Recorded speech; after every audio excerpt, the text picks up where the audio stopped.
As the panel topic here today is right and wrong mindfulness, I will get them to start on the right foot. So, Reverend, if you would please start by defining how would you define right mindfulness? And bear in mind the panelists, whatever you say could be challenged. So, please go ahead. So how long can I talk?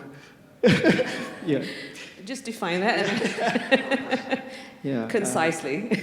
Yeah, minister, the priest, monk always talk too long, so I better, ask beforehand. So first of all, I'd like to say thank you to all staff and our committee members who, put all things together today. So being mindful of where I am today, I really appreciate so many, causes and conditions, and then I really appreciate all of you who come here to listen to the Dharma. So to me, as a Buddhist practitioner, mindfulness, so to me, Buddhism is a teaching to deal with suffering. And then when we think about the cause of suffering, who is the cause of suffering? My wife? Is this videotaping? Maybe I shouldn't talk about lots of my wife, right?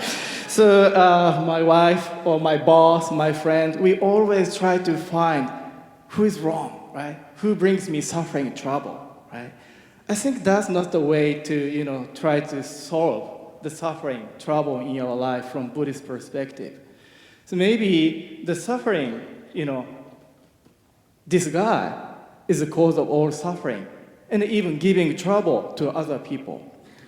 So to me, mindfulness, especially in Buddhist context, is to know ourselves, to be mindful of who I am or how I live my everyday life.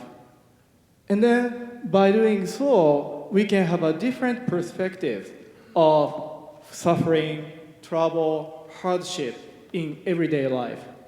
And then I think that's the first step we can start dealing with or kind of starting a treatment of suffering. So in that sense, right mindfulness, especially from, since I'm a Buddhist practitioner, from Buddhist perspective, right mindfulness in the context of Buddhism is kind of to know myself, to know who I am. Okay, thank you, Reverend. So over to you, PL.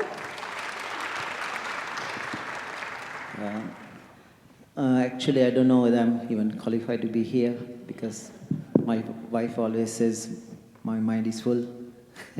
You're not mindful. So anyway, the term mindfulness was first coined by Rice Davis in 1818. That's a long time ago. So it was translated from Pali word sati.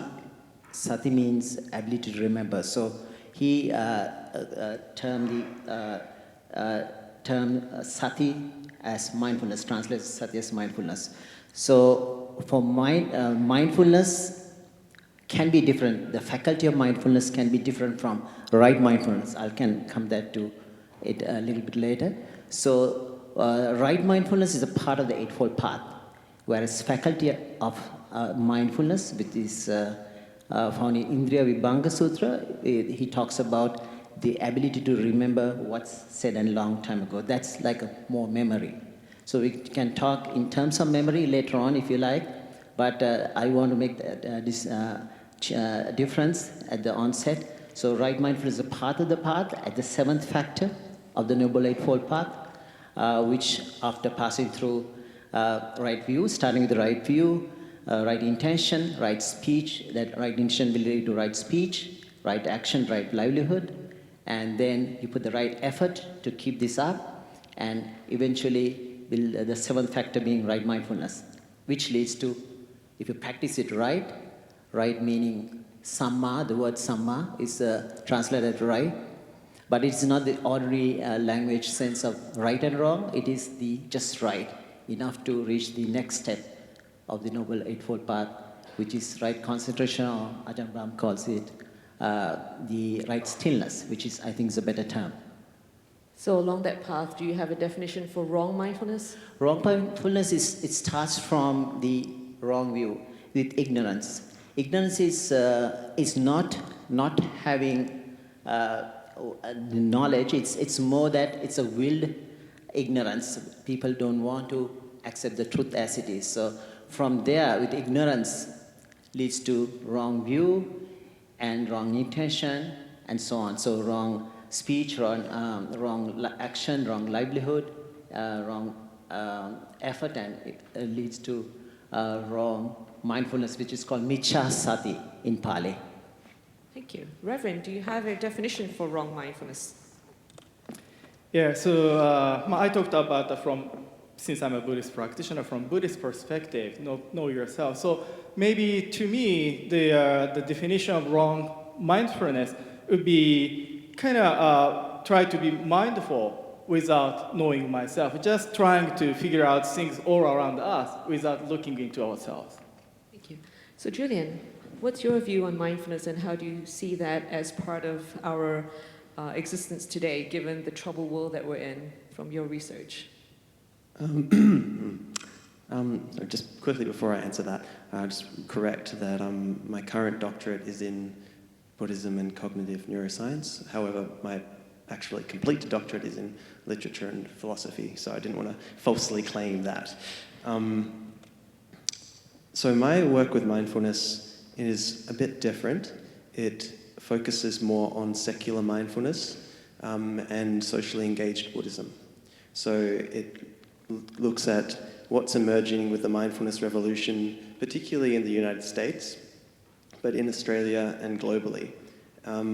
As probably everyone here is aware, it's a massive growing industry, multi-billion-dollar industry, which is informing a lot of the different industries, including the military, including education, healthcare, and at the intersection of Buddhist philosophy and contemplative practices and Western science is this friction point. What is going to happen there? Is there a genuine dialogue that is going to take place?